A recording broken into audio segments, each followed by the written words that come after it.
now. Forgive me if I can't remember if you attended last week's meeting. I just want to quickly review some of my preferences for the Zoom meetings. Keeping yourself on mute until you're ready to talk is, I think, always a good idea, just to get rid of background noise. I definitely want to hear from you. Sometimes I get going with a little monologue, or maybe another classmate does. And in that case, just type your question into the chat. So that way you don't forget it and we get to review it. You don't have to have the video on. I like seeing your faces, okay? And if you're comfortable having the video on, great. Okay, I would prefer that, but I don't want anyone to feel like they need to have it on. Okay, well, with that being said, let's go ahead and start our review session. Isaac, Melissa, how do you feel about the mini essay coming up on Friday?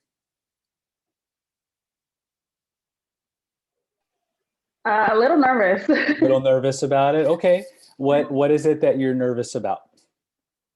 I was just learning how to organize it. Just starting it. Just starting it. Okay. So I think it all begins with the reading, right? If you haven't done the reading, then you can't answer the basic question for the prompt, right? And so the prompt asks you to look at a character that's not Arturo, right? Now, I want to share with you why I do this. Simply because your big essay, you know, the one that we're going to do later, like in week 5 and in week 6, that one you'll be writing about Arturo with, right? So I want to save all of the evidence you find for Arturo, okay? And that way it limits confusion. So the first thing is, you know, the reading. Have you read far enough into the story to where you've learned about characters other than Arturo that seem interesting to you, okay? So I would start there. Once you have a character that, so I might as well write this little process down into the chat, right? So first, read, okay? And that alone can be difficult, okay? Sometimes it's hard to get a hold of a text. I did share with you all a free version of Ask the Dust in the announcements. It's probably a pirated copy, but oh well. I want to make sure that if you don't have the book, if you haven't purchased it in some way, that everyone can get moving. Yep, you've got it. That's the Harper Perennial Edition. That's the one that I have destroyed. I've pretty much rewritten a new novel with all of my notes in there. And I do encourage that too. That helps when you're doing any kind of writing assignment. Whatever you read, write on it. You know, if you can't write on it because it's not your copy, then take out a piece of paper or a notebook and write alongside it. Put Post-it notes in there, make it colorful, you know. But you don't want to wait until you're sitting at a computer and you've got that blank Word doc in front of you to start thinking about the paper. You want to think about the paper while you are doing the reading, right? So ask yourself questions like, what character is interesting to me, right? Feel free to judge the character. Start with automatic responses like, what the hell was she thinking, right? You know, why would Arturo do that, you know? Putting questions into the margins, right? So in addition to annotating, I would say, in addition to reading, right? Annotate while you read. You know, that's just academic speech for take notes, okay? Ask questions. Pretend like these characters are real people.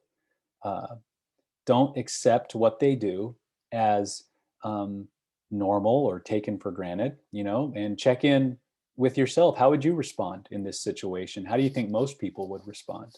Okay. Because when you do that, you are starting to engage in the critical thinking process. And you need that. You need that critical thinking for when you write. And what we need to see is that writing doesn't begin when we put a pen to paper for a class or when we open up the keyboard. It begins when we are reading and experiencing knowledge in some form. Okay. So make sure that you are doing the reading. Make sure that you are annotating while you are reading. Make sure that you are aware of what the prompt wants. Okay. So third would be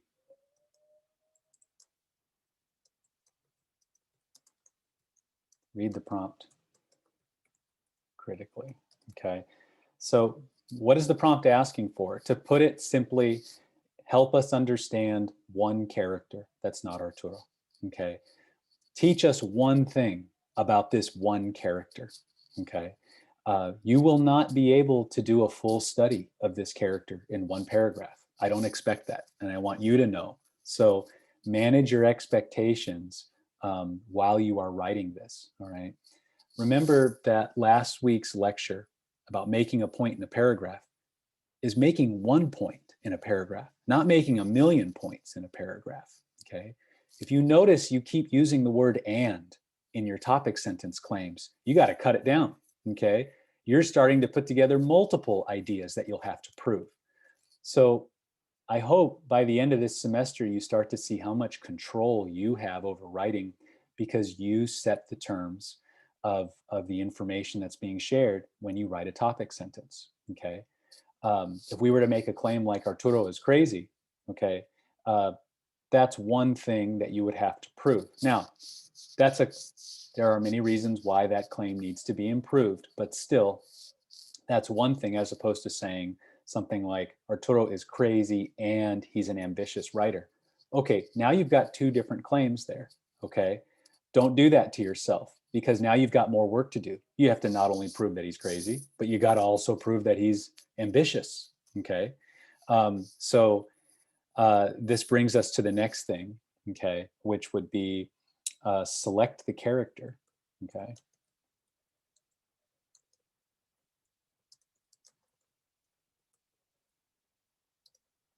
Right. Selecting the character is a concrete thing you can do, right? You have limited options. You only can talk about who is in the novel, and you can only talk about those people who are not Arturo Bandini, okay? Melissa, do you have anyone in mind that seems interesting to you?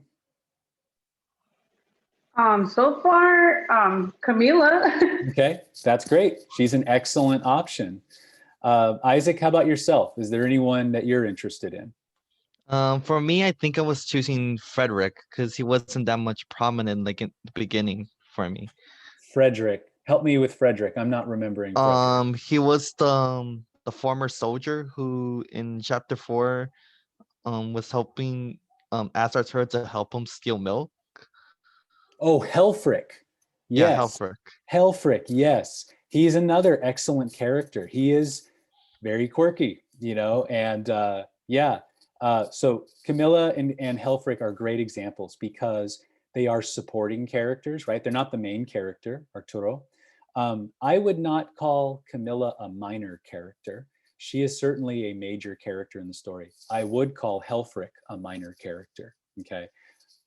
However, even though Helfric is minor, I do think he appears enough times in the story for you to gather enough information to write a paragraph, right? And so you can see when you are selecting a character, you've got to think, is there enough information to write about, right? So that's not always going to be the case with every single character that's mentioned. Isaac, when you were speaking about Helfric, I was wondering at first if you were talking about this character was mentioned very briefly. His name's Benny Cohen. Arturo buys marijuana from him and he's got like a prosthetic that he keeps the marijuana in. It's like 1 or 2 lines, right? Like that character will not appear later in the story. They appear in 1 sentence, okay? So technically they are a character, but I don't think there's enough information about that character to write, to make a whole point about. So this gets us to the lecture for this week, which is making our claims specific and significant, okay? We need to choose characters that are significant because they impact the story in some way, okay? And this brings us back to the basics of narrative page that I shared with you all. The most important thing to remember about a narrative is we need conflict, okay? And otherwise we don't have a story. It just goes flat, okay? And this isn't a literature class, so we're not examining postmodern interpretations of stories and narrative that don't have conflict, okay? This is just introductory to writing, all right? So for a simple definition of story, we need conflict. And to have conflict, you need a protagonist who wants something, okay? Because their desire moves the story forward, right? Arturo wants to be a great writer. He wants a lot of things, really, okay? And some things he shares with us directly. And other things, as you'll read the story, you'll start to see reveal themselves. But that's a different issue. What we need, though, is to think, how do we define what's significant? Well, if we know that a story has conflict, and we know that the conflict comes because the protagonist wants something but can't get it right away, right? It takes time for that to happen. Then we know that any character that is related to the protagonist fulfilling their desire or not fulfilling their desire is a significant character. Okay. Helfrich, even though he's minor, he's a part of that journey. Okay. We are going to see Helfrich at different times in the story. Okay. In a much smaller way. Camilla is instrumental to Arturo's development in this story. Okay. She is a very significant figure in him both achieving and not achieving what he wants. Okay. And both characters are good choices for this mini essay. All right. So we've got to select a character that is significant and then make a claim about him. Make a claim. Okay. So once you have your character, which you already do, you guys are at step 4. Now you got to think to yourself, well, what is it that we understand about this character from the story? And it cannot be a fact. Okay. So claims, because claims have to be debatable. I talked a little bit about that last week. When you get those two different kinds of paragraphs, right? If you have a claim that starts, if you have a paragraph that starts with a fact, that paragraph can either be super long or super short if you're starting with a fact. It's either going to lead to a list of facts, right, that just keeps going on because there's no direction, or it just stops because you're like, I don't know what to say next. But a claim that's debatable means you've got a point that you've got to prove. You need to support it, okay? Arturo is a writer. That's a fact. That's not debatable, okay? But if you were to say something like Arturo is crazy, okay, while I would work on the word choice part, okay, still that is debatable, okay? It is not factual that he is crazy, okay? There's a lot that would need to be used to prove something like that, all right? So Isaac, in your case, if you were to say something like Helfrich is Arturo's neighbor in your topic sentence, would that be a fact or would that be a claim? What do you think? Definitely a fact. Yes. Never a claim. Right. That is not debatable. The story tells us Helfrich is a neighbor. Okay. But if you were to somehow make a claim that Helfrich influences Arturo in a certain way, right? That impacts Arturo. Okay. Now we're getting into the area of debate a little bit more. What is that influence, right? What might be an effect of his influence? Okay. And we can do the same thing with Camilla very easily, right? There's just more instances available to us. So check yourself. Is this a fact or is this debatable? Can you take another view of this? Okay. You cannot take another view of Helfrich being a neighbor. Okay. It's the story says so. That's it. It's over. Okay. But if you were to make a claim about what kind of a neighbor he is, how does he influence Arturo? Okay, and if we can come at that from different viewpoints, now we have a debate. Okay, so this is such an important first step to make that claim because it dictates the kind of information you look for to support it. And you can either waste a lot of time gathering a bunch of incidents and information, or you can be more strategic. The claim helps you be strategic. It's like if you were to say something, well, Isaac, do you have any kind of a claim that you would want to make? Or Melissa, same thing. Do you have a claim you would want to test about Camilla? I open that up to either of you. I thought that for like a claim in wait, I forgot his name now. I'll type his name in. It's a weird name. Yeah, Helfrich was gonna be basically Arturo's like devil on the shoulder. Okay, so then if we were to use, I love what you're doing there. That's a, yeah, you're engaging my literary nerd side. Yeah, I think that's a good thing to start with, right? And you know what, write that down, okay? Because then the next step is to revise it. But what we don't want, something I always encourage students to do is don't edit yourself during the initial stages of writing. Just write down the words that you use that come to mind, okay, and test whether that's debatable. So Isaac, I think that's a great way to start. Helfrich is the devil on Arturo's shoulder, okay? You write that idea down, get it out, and then depending on what stage you're at, if you're going to continue to brainstorm other claims, then keep just brainstorming your claims, okay? But what I would advocate is that you separate brainstorming ideas from editing the word choice, okay? Because what you don't want to engage in is this internal policing mechanism that causes you to constantly criticize everything you create. And then that just is going to prevent you from creating, okay? Now, we talked a lot about writing as a pain in week 1, right? Certainly, one of the things I've struggled with as a writer is this very thing, constantly criticizing the words that I'm using, okay? And what I found is, you know, it's a useful function, but if I do it too much at the wrong time, I'm not going to create anything, okay? There's a time and a place when you want to bring out that, that's not the right word, right? Let's revise it. It's not right now. It's not at the early stage when you're just coming up with ideas, okay? So Isaac, definitely debatable that Helfrich is the devil on Arturo's shoulder. Now, I think what I hear when you say that is Helfrich is a negative influence on Arturo, okay? Is that fair to say? Somewhat, just like doing the wrong actions for either good, good reasons at times. Okay, now you're making it complex. That's good, because now you've got two things. One is the action and the other is the intention, right? So that's where that's a good revision of it, right? Helfrich causes Arturo maybe to do the wrong actions, even though it's for the right reasons. See, now what we've built in there is a qualification, and that's something we've talked about this week in that voice thread on making claims specific and significant. You're making a much more specific and complex claim when you bring in a qualification.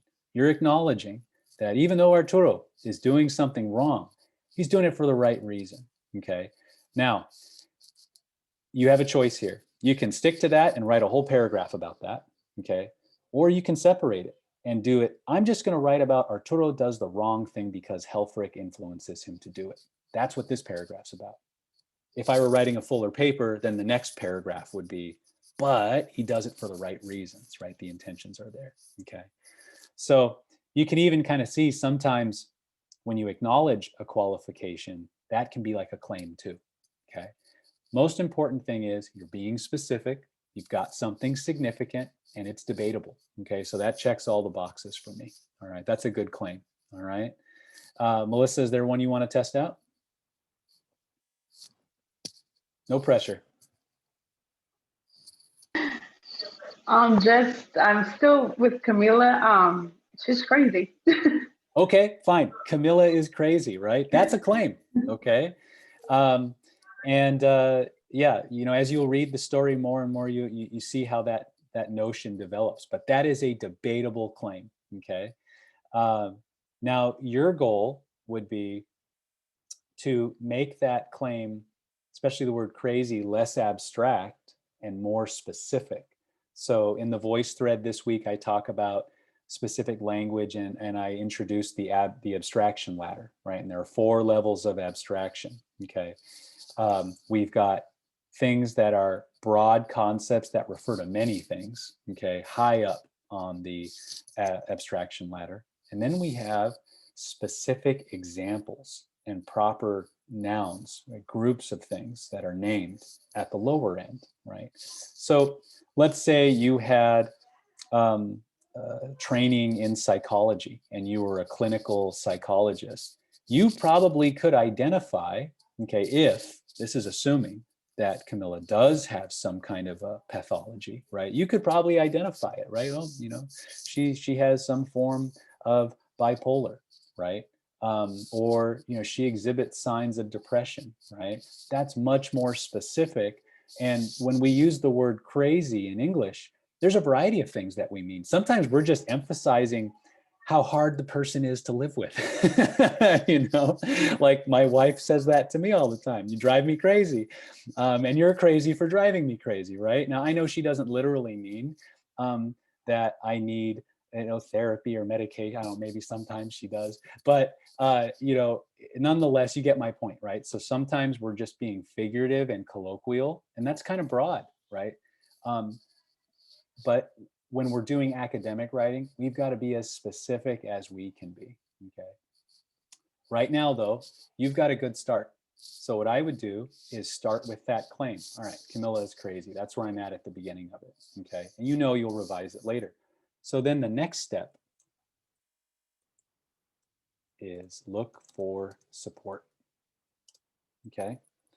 This is where you start to find what is it that caused you to believe that Camilla is crazy, okay? Now, for our paragraph, you need 2 support sandwiches, which means you will need 2 separate examples, okay? In your case, of Camilla acting, as you would say, crazy, and Isaac, in your case, of Helfrich um, leading Arturo to do the wrong thing, even if it's for the right reason.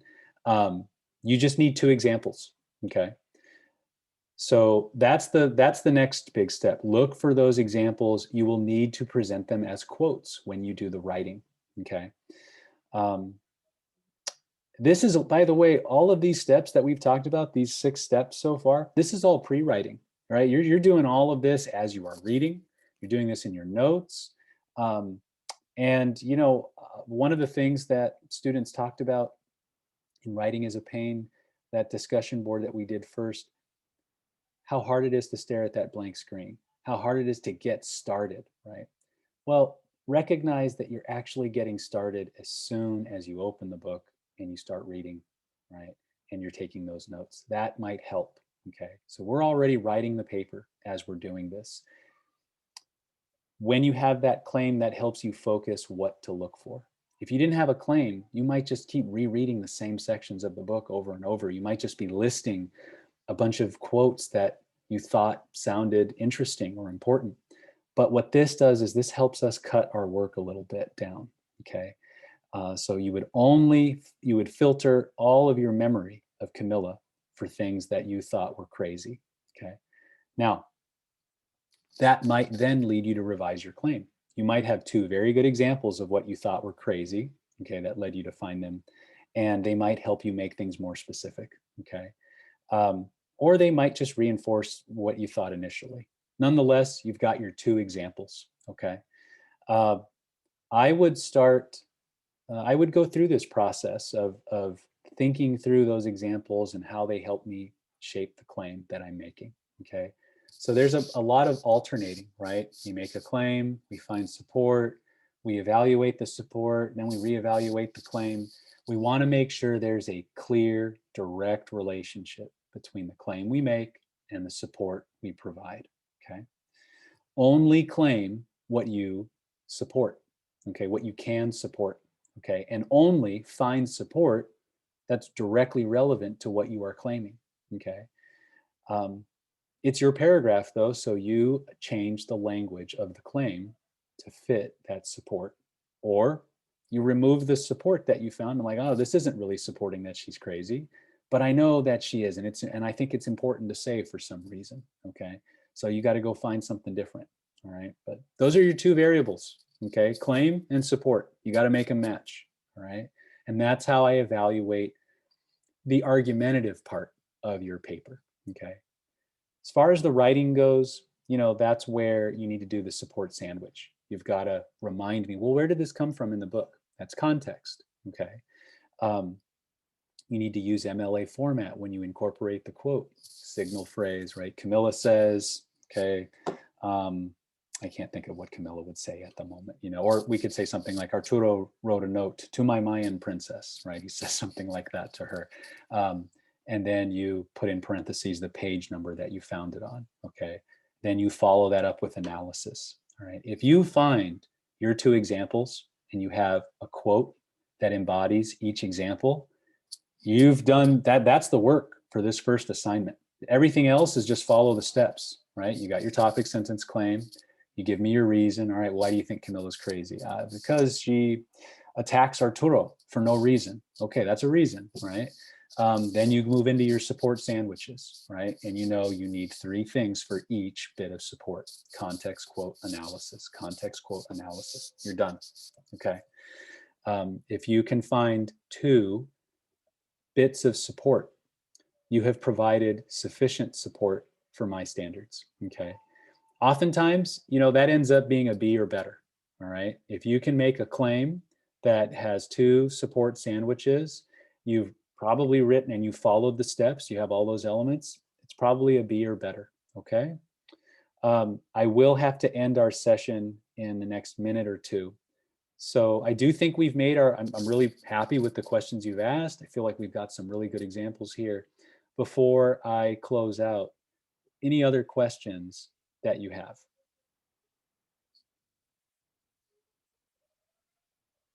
Melissa, Isaac, no? We're all good? Okay.